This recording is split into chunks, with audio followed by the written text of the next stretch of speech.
है खबरों की।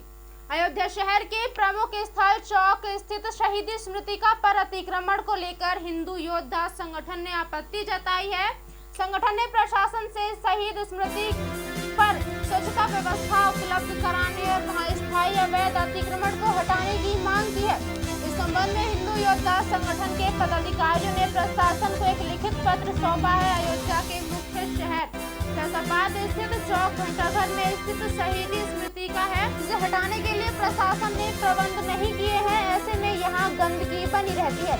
बरसात के दिनों में शहीदी स्मृतिका के आसपास कूड़ा जमा हो जाता है। नियमित सफाई न होने से दुर्गंध फैलती है। चौक घंटाघर पर शहीदों के याद में शहीद स्मृतिका जो बनी हुई है उसको अतिक्रमण के लेकर उस विषय में मैंने एक ज्ञापन दिया है। शहर में वहाँ पटरी दुकानदारों द्वारा ठेलों द्वारा उसको अतिक्रमण कर लिया गया है और उस पर कूड़े फेंके जाते हैं। एक तरफ हमारे देश के नौजवान बॉर्डर पर शहीद हो रहे हैं, हमारी रक्षा में अपने प्राण निछावर कर रहे हैं, दूसरी तरफ हम उनके उस शहीद स्मारक को भी सुरक्षित नहीं रख सकते। ये हमारे लिए दुर्भाग्य का विषय है। आज हमने प्रशासन से मांग किया है कि उस स्थान को अतिक्रमण मुक्त कराते हुए इसको स्वच्छ कराया जाए। अगर प्रशासन ऐसा नहीं करती है तो हम हिंदू योद्धाओं को अनुमति दें, हम उसका देखरेख करें, हम उसको साफ सफाई से साफ करें। इसी मांग हमने आज प्रशासन से की है। किसको ज्ञापन आपने? ज्ञापन हमने सिटी मजिस्ट्रेट महोदय के माध्यम से जिलाधिकारी महोदय को दिया है। क्या नाम आपका? चलिए बात करते हैं अगली खबर की। जाट एकता मंच फरीदाबाद के जिला अध्यक्ष संदीप बहादुरपुर के द्वारा इस महामारी से लड़ने के लिए होम्योपैथिक दवाई पुलिस प्रशासन को बांटी गई। संदीप बहादुरपुर की माने तो हम इस दवाई की शुरुआत पूरे फरीदाबाद से कर रहे हैं और इस दवाई को पूरे हरियाणा में पहुंचाएंगे। ये दवा 100% सही है। इस दवा को ज्यादा से ज्यादा इस्तेमाल करें। ये दवाई आपकी क्षमता को बढ़ाने में काम आएगी। ये होम्योपैथिक दवाई है और इन पर सर्च किया गया है और जिसमें कि हमने इनको और भी जो जैसे कोरोना पॉजिटिव हैं उनको भी ये दे के देखी है। तो ये 4 दिन की दवाई है और 4 दिन बाद भी जैसे पहले पॉजिटिव था, 4 दिन ये दवाई देने के बाद उसकी रिपोर्ट नेगेटिव आई है। तो इसको आज हमारे जो पुलिसकर्मी हैं ये रोड पे खड़े रहते हैं, हमारा परिवार की सुरक्षा में खड़े रहते हैं। तो आप देख रहे हो गुड़गांव में भी 1-2 पुलिसकर्मी की मौत भी हो चुकी है। कितने पुलिस राष्ट्रीय जाट एकता मंच एक संस्था चलाते हैं, जो आज परवीन तंवर डॉक्टर उनके साथ आए हैं। उन्होंने हमें ये कुछ दवाइयाँ दी हैं जो कि कोरोना से हमारा बचाव करेंगी और उन्होंने बहुत ही अच्छी पहल की है ये कि हमारे जो पुलिस कर्मचारी हैं ये इस दवाई को लेकर स्वस्थ रह सके और उनकी इम्यूनिटी स्ट्रॉन्ग हो सके। क्योंकि संदीप चौधरी जी का कहना ये है कि हम देखते हैं कि महिला थाना बल्लभगढ़ में बहुत सी भीड़ खड़ी रहती है, मतलब केसेस जितने आते हैं। तो उनकी ये बहुत ही अच्छी पहल है कि उन्होंने हमारे बारे में और मेरे पुलिस कर्मचारियों के बारे में, महिला थाना बल्लभगढ़ के बारे में सोचा। मैं उनका तहे दिल से शुक्रिया अदा करती हूँ। और डॉक्टर परवीन तंवर ने हमें कोरोना से बचने के उपाय भी बताए हैं। उन्होंने ज़्यादा। चलिए मैं बात करते हैं अगली खबर की। All Haryana power corporation worker union सब यूनिट नारनौद की विरोध गेट मीटिंग चौथे दिन भी जारी रही और उप मंडल अधिकारी नारनौद की कार्यशैली की कड़े शब्दों में निंदा की गई। बताया कि उप मंडल अधिकारी नारनौद ने हमारे 2 कर्मचारियों पर झूठे आरोप लगाकर गलत तरीके से निलंबित करवाया है, जबकि उन्होंने निगम का कोई भी नुकसान नहीं किया है। बिजली निगम नारनौद के उप मंडल अधिकारी की कार्यशैली व तानाशाह रवैये की कड़ी शब्दों में निंदा की।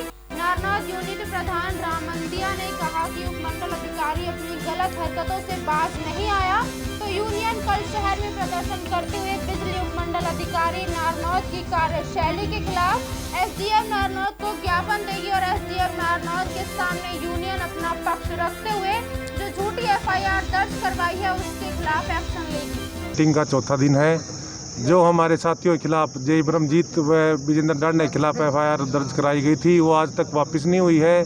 कोई मेंटेनेंस का सामान नहीं आया है, ना ही कोई टी&पी आई है, ना ही गाड़ी पर ड्राइवर की व्यवस्था हुई है।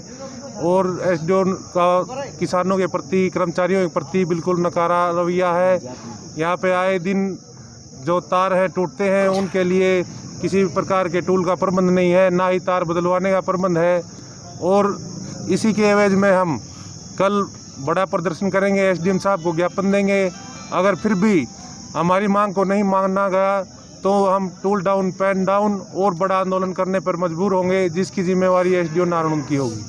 में बात करते हैं अयोध्या की। धर्म नगरी अयोध्या में सूर्य ग्रहण के दौरान पवित्र सरयू नदी में स्नान करने वाले श्रद्धालुओं के खिलाफ अयोध्या पुलिस ने कानूनी कार्यवाही की है। 350 श्रद्धालुओं के खिलाफ लॉकडाउन के उल्लंघन का मामला दर्ज किया गया है। नदी में मौजूद पंडों के खिलाफ भी लॉकडाउन के उल्लंघन का मामला दर्ज किया गया है। पुलिस सभी श्रद्धालुओं की पहचान करके उनको नोटिस दे रही है। हालांकि पुलिस की ये चालानी कार्यवाही है, लेकिन धर्म नगरी अयोध्या में श्रद्धालुओं के खिलाफ पुलिस ने बड़ी कार्यवाही की है। को निकल करके वहाँ पर नदी की ओर आने का प्रयास कर रहे थे, तो जिनको बिना मास्क लगाए और लॉकडाउन के उल्लंघन के मामले को लेकर के उनके लगभग 350 लोगों के खिलाफ उनकी नियमानुसार जो चालानी रिपोर्ट भेजकर कार्रवाई की गई है, जिनको बाद में उनको जो है ना उनके संबंधित से जुर्माना वसूलने की कार्रवाई की जाएगी। अच्छा, इसमें कितना जुर्माना होता है और कितना बड़ा अपराध होता है इसको अगर देखा जाए? नहीं, ये अपराध नहीं है, ये सिर्फ चेतावनी टाइप का होता है कि ताकि लोग संभल करके रहें, उसका कानून का पालन करते रहें और बाद में किसी प्रकार की जो है दोबारा उनको जो है ना इसका उल्लंघन करने की के लेकर वो बचें। अच्छा, जुर्माना क्या होता होगा उसमें? जुर्माना मिनिमम होता है 100 रुपये से 500 रुपये तक जुर्माना होता है। अच्छा, ये देखा जाए तो लोगों को खुद जागरूक होना चाहिए था, इसमें सोशल डिस्टेंस का पालन नहीं किया। कितना चलिए बात करते हैं गुरुग्राम की। गुरुग्राम के विधायक सुधीर सिंगला ने मानसून को लेकर तैयारियों का शहर में दौरा करके जायजा लिया। इस दौरान उनके साथ जीएमडीए, नगर निगम, पीडब्ल्यूडी और एनएचएआई के अधिकारी मौजूद रहे। सभी विभागों के क्षेत्रों में उन्होंने अधिकारियों से जानकारी लेकर शहरवासियों को आश्वस्त किया है कि पूर्व में मुख्य स्थानों पर जहां जलभराव होता था, इस बार वहां जलभराव की समस्या नहीं होगी। गुरुग्राम के बस अड्डे के पास महावीर चौक से उन्होंने अधिकारियों के दल के साथ अपना दौरा शुरू किया। वहीं उन्होंने अधिकारियों से सवाल जवाब भी किए और जाना कि इस क्षेत्र में जलभराव से निपटने के क्या क्या उपाय हो सकते हैं। एक अंडरपास में जाके चेक किया है, वो इवन हम बाद से वो ड्रेन तक गए हैं।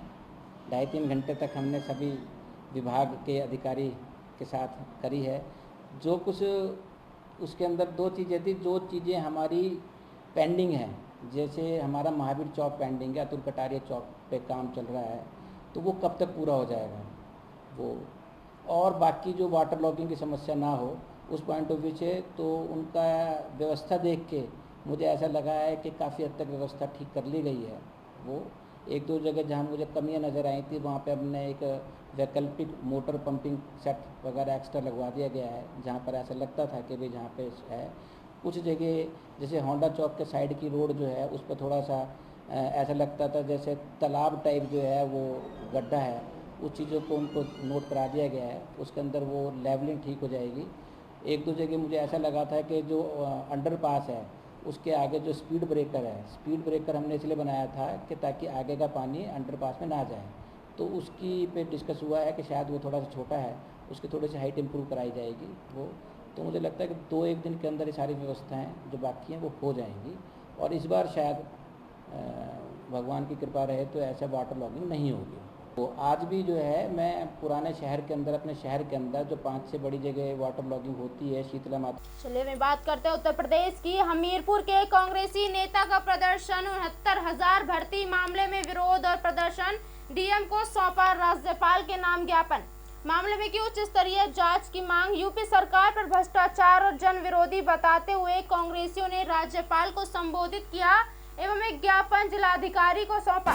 मामला उत्तर प्रदेश के जनपद हमीरपुर का है, जहां पर जिलाधिकारी कार्यालय जाकर प्रदेश सरकार की जन विरोधी नीतियों का विरोध करते हुए बताया कि जब से प्रदेश में योगी सरकार बनी है, प्रदेश में लूट, महंगाई, भ्रष्टाचार का बोलबाला है और पुलिस द्वारा व्यापारियों का शोषण किया जा रहा है। 69,000 शिक्षकों की भर्तियों में खुलेआम हुई लूट उजागर हो चुकी है। साथ ही देश का पशुधन दयनीय स्थिति में है। कोरोना काल में गरीबों का खुलेआम शोषण किया जा रहा है।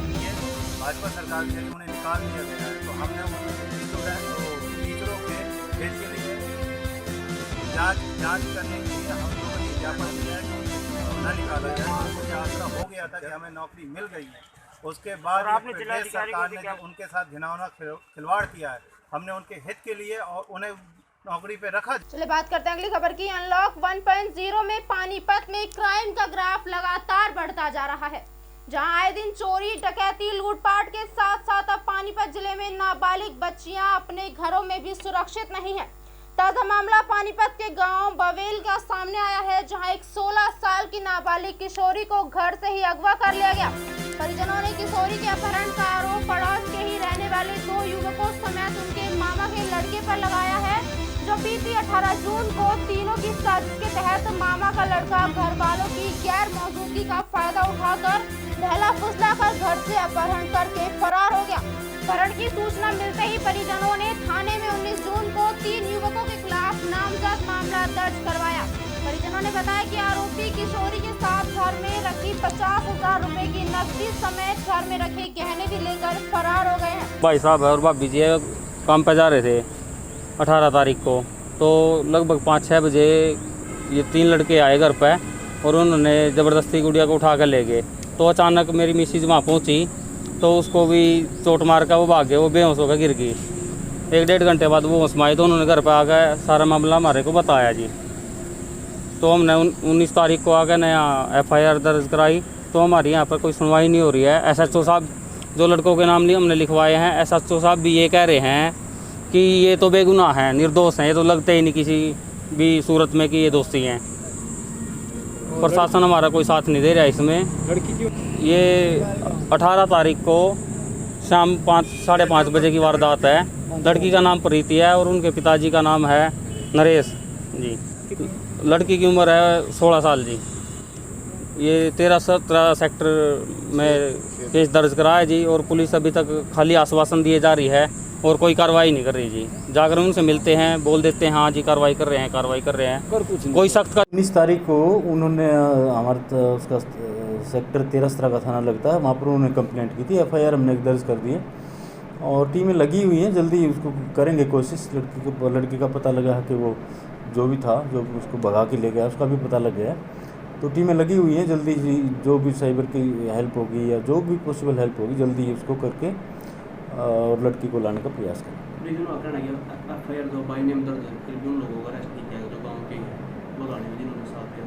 देखिए वो लोग अपनी दुश्मनी में भी नाम लिखवा देते हैं, वो इन्वेस्टिगेशन का इशू है। बात करते हैं मीरापुर की। गांव मीरापुर में एक 17 वर्षीय युवक का शव रहस्यमय परिस्थितियों में पुलिस ने कुएं से बरामद किया है। पुलिस ने 7 लोगों के खिलाफ हत्या का मुकदमा भी दर्ज किया है। इन 7 लोगों पर आरोप है कि आरोपियों के परिवार से एक लड़की मृतक के ताऊ के लड़के को लेकर भाग गई थी, जिसको लेकर इन्होंने मृतक के घर जाकर बच्चों को मारने की धमकी दी थी, जिसके बाद मृतक अचानक गायब हो गया। ढूंढने पर उसका शव कुएं में मिला, जिसे पुलिस ने बरामद कर लिया है। दिखाई दे रहा ये नजारा सिविल अस्पताल का है, जहां पर कचरा के गांव मीरापुर के रहने वाले 17 वर्षीय युवक के शव को पोस्टमार्टम के लिए मोर्चरी में रखवाया जा रहा है। मृतक के परिजनों ने पुलिस को दी शिकायत में बताया कि गांव में ही एक लड़की उनके लड़के के साथ प्रेम विवाह के लिए भाग गई, जिस लड़की को परिवार वाले ढूंढ रहे थे और लड़के परिवार वाले भी ढूंढने में लगे हुए थे। इस लड़की के परिवार वालों के कुछ लोग मृतक के घर पर पहुंचे और वहां पर जान से मारने की धमकी देकर आए थे, जिसके बाद मृतक युवक गायब हो गया और काफी ढूंढने के बाद उसका शव कुएं में मिला। मतलब छोटे बालक जो उन्होंने मोटरसाइकिल पर घूमने की कोशिश की करी हमारे पास उन्होंने फ़ोन नहीं किया। हमारे रात 11 बजे जब हमारे को रात 11 बजे पता लग गया भाई योगेश नहीं मिल रहा कहीं, तो हमने ढूंढ फकीर करिए जंगल में 2 कुआँ हैं, उन कुआँ पे देख ले गए हम, उन पर नहीं पाए। एक और कुआँ था, उस पर जब हम पहुँचे तो उस पर हमें चप्पल मिली उसकी पड़ी हुई। चप्पल की शक पे हमने अपनी कोशिश जितनी हमारे पे हुई उसे निकालने की, हम पे नहीं निकले होगा। उसके बाद में फिर हमने मेरे ख्याल 4, 3:30, पौने 4 बजे के पास में करीब पुलिस के पास में सुबह फिर पुलिस पहुँच गई। उसके बाद में फिर हमने कोशिश करी कांटा मंगा के, जो पहले कांटा होता था वो फेंके हमने उसमें। तो रात को हमें 3:30 बजे के आसपास इन्फॉर्मेशन मिली थी गांव मीरापुर में एक लड़का कुएं में गिरा। इस इन्फॉर्मेशन पे हम मौके पहुंचे, डेड बॉडी को कुएं से बरामद निकाल के कुएं से, और उसको GH पलवल में एडमिट कराया। उसके बाद उनके वारसा ने एक कंप्लेंट दी सुरेंद्र पुत्र खेम सिंह मीरापुर में कि उनके लड़के को गांव के ही संतलाल, समय सिंह, सुमेर, विश्राम, मूलचंद वगैरह ने लड़ाई झगड़ा करके उसकी हत्या कर दी। इस संबंध में जो मृतक था योगेश, उसका पोस्टमार्टम कराया जा चुका है। पोस्टमार्टम रिपोर्ट अभी। चलिए बात करते हैं फरीदाबाद की। फरीदाबाद पुलिस आयुक्त के राव ने पुलिस के सभी डीसीपी, एसीपी, थाना प्रभारी, चौकी इंचार्ज, क्राइम ब्रांच यूनिट एवं फरीदाबाद स्टेट कमांडो की टीम को दिल्ली में अलर्ट को लेकर फरीदाबाद में भी अलर्ट जारी कर दिया है। पुलिस आयुक्त ने कहा कि दिल्ली एनसीआर में आतंकवादियों के घुसने की सूचना को लेकर फरीदाबाद पुलिस को अलर्ट कर दिया गया है। स्टेट कमांडो टीम को आधुनिक हथियारों सहित अलर्ट किया गया है। क्राइम ब्रांच फरीदाबाद को सिविल कपड़ों में भीड़भाड़ वाले इलाकों में तैनात किया गया है। सभी बस स्टैंड, बाजार, रेलवे स्टेशन, होटल्स, धर्मशाला एवं भीड़भाड़ वाली जगह पर साधारण कपड़ों में पुलिसकर्मी तैनात कर दिए गए हैं। तीसरी आंख के द्वारा भी शहर में घूमने वाले संदिग्ध व्यक्तियों पर नजर रखी जा रही है। बस उच्च अधिकारियों से आदेश आए हैं कि दिल्ली में जो रेड अलर्ट है उसके संबंध में जो भी भीड़ भाड़ वाले इलाके हैं तो वहाँ पे सिविल पाश्चात में भी और वैसे भी यूनिफॉर्म में भी गाड़ियों को भी चेक करना है और भीड़ भाड़ वाले इलाकों में भी निगरानी रखनी है। और हमने मेरे एरिया में जो ओयो हैं मैंने ओयो भी चेक किए हैं और एक दो ढाबों पे भी हमने जांच की है, मतलब छानबीन की है। और क्योंकि यहाँ पे भीड़ भाड़ काफ़ी है तो सुबह से हम लोग अपना सिविल में भी और वर्दी में भी पूरे बाज़ार में निगरानी रखे हुए हैं। क्या आदेश आए थे के राव की तरफ से, किस तरह की जो है लोगों को रखने ध्यान दे रहे हैं, किस तरह के संदिग्ध लोगों को पहचान कर रहे हैं? इसमें हमने अपनी चौकी का आधा स्टाफ मैंने सिविल पाश्चात में लगाया है। जैसे हमारे अफसान बाला के जो साहब के आदेश आए थे और वो सिविल पाश्चात में भी घूम रहे हैं।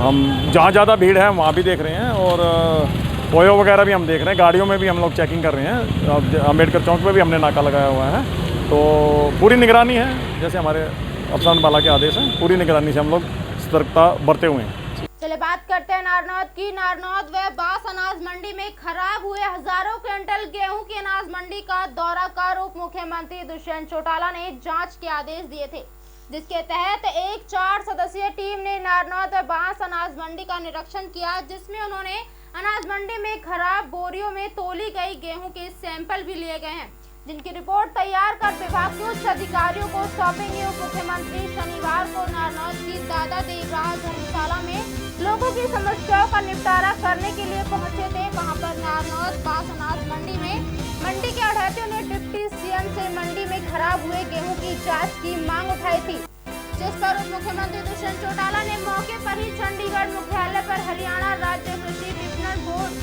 व खाद्य पूर्ति विभाग के प्रशासनिक सचिवों से फोन पर बात की और जांच के आदेश दिए थे। Director food and supply Indrajit Chandigarh से, तो हमें यहाँ की जो कंप्लेंट मिली थी डिप्टी सीएम साहब के पास, यहाँ के आढ़तियों ने जो मामला उठाया था कि अधिकतर जो गेहूं है ख़राब हो चुकी है, उसको उठाया नहीं जा रहा, तो उसी की मामले की छानबीन करने के उद्देश्य से मैं टीम समेत यहाँ पर आया हूँ।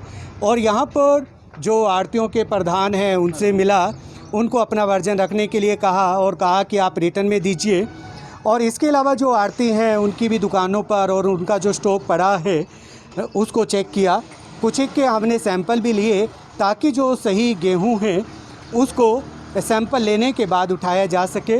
लेकिन जैसे आप खुद देख रहे हैं कि यहाँ पर बहुत सारा गेहूं जिसके अंदर कई कमियां हो सकती हैं, आढ़तियों के लेवल पे हो सकती है, कुछ प्रशासन की हो सकती है, कुदरत लेवल पे भी, क्योंकि प्राकृतिक जो बरसात इत्यादि आई जिसके कारण गेहूं ख़राब हुआ, उन सब की हम छानबीन करेंगे। हेड ऑफिस जाकर के मैं अपने डायरेक्टर और एसीएस साहब के सामने रिपोर्ट रखूंगा और जो भी एक्शन होगा वो लेंगे। मेरे साथ एक तो इंस्पेक्टर है जींद से, फूड सप्लाई से, और इसी तरीके से एक हेड एनालिस्ट है और एक एएफएसओ है सरसा से। चलो मैं बात करते हैं उत्तर प्रदेश के हमीरपुर की। छेड़खानी की सूचना पर पहुंची 112 पुलिस के साथ नशे की हालत में आरोपी युवक ने की अभद्रता, फाड़ी वर्दी, गाली गलौज कर पुलिस को दी औकात दिखाने की धमकी। पुलिस ने हल्का फुल्का बल प्रयोग कर आरोपी पर पाया काबू। मामला जनपद हमीरपुर के जलालपुर थाने क्षेत्र का है, जहां पर एक महिला द्वारा 112 नंबर पर सूचना सूचना दी गई कि उसके साथ ग्राम के ही युवक ने अश्लील हरकत की है, जिस पर पहुंची 112 नंबर पुलिस ने जब आरोपी से बात की तो आरोपी ने पुलिस के साथ अभद्रता करते हुए हाथ पैर चलाने शुरू कर दिए और पुलिस की वर्दी फाड़ दी, जिस पर आक्रोशित होकर पुलिस ने हल्का बल प्रयोग कर आरोपी पर काबू पाया और थाने ले गए, जहां पर आरोपी के खिलाफ पुलिस के साथ अभद्रता और छेड़खानी के मामले में मुकदमा पंजीकृत कर जेल भेज दिया गया है। थाना जलालपुर से संबंधित एक वीडियो सोशल मीडिया पे वायरल हो रहा है। इस संबंध में तथ्य इस प्रकार है कि कल 100 नंबर पे एक सूचना प्राप्त हुई थी कि किसी महिला से छेड़खानी की गई है, जिस पे 100 नंबर की गाड़ी वहां पे पहुंची। जो अभियुक्त था वो शराब के नशे में था और उसके द्वारा उपस्थित पुलिस बल के साथ अभद्रता की गई और विरोध किया गया, जिसके क्रम में जो पुलिस वहां गई थी उनमें से एक कांस्टेबल की वर्दी भी क्षतिग्रस्त हो गई। वीडियो में स्पष्ट भी हो रहा है कि वो व्यक्ति लगातार नशे की हालत में गाली गलौज कर रहा है और अभद्र भाषा का प्रयोग कर रहा है, जिसके क्रम में आवश्यक बल। BVM न्यूज में फिलहाल के लिए इतना ही। यहाँ बने रहिए, हमारे साथ देखते रहिए BVM न्यूज। नमस्कार।